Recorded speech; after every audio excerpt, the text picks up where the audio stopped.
Valve ini baru aja rilis Steam Machine di harga 1050 sampai 1350 dolar. Ini apakah bakal jadi revolusioner ya buat main game di ruang tamu atau cuma gimmick belaka nih? Gue dapat info juga dari Gamers Nexus yang sudah mencatat bahwa performa gamingnya tuh setara sama RX 6600 ataupun RTX 3060. Ingat ya, ini harga 1000 dolar lebih nih, 1350 dolar. Kalian bisa rakit komputer yang jauh lebih gahar speknya. Ini parahnya lagi nih, konfigurasi RAM ini berubah-ubah. Ya kadang single stick, kadang dual stick.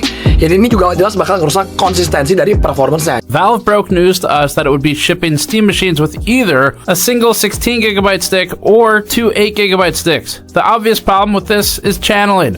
Memory in dual channel will objectively perform better than single channel, although Valve claims that gaming benchmarks didn't reflect much change. The memory that's populated in the slots, like, you know, at some point you might have two DIMMs, at some point you might have one. It just changes based on the supply that we can secure. But at the end of the day, it should be comparable speeds and all that. Ditambah lagi ada batasan resolusi default yang terkunci di 1080p.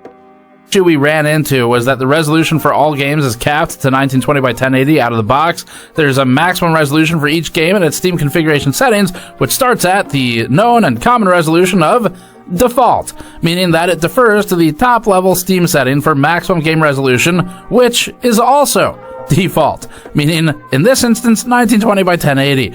Ya menurut kalian gimana deh, apakah ini bakal flop atau mungkin bakal sukses gitu? Coba komen.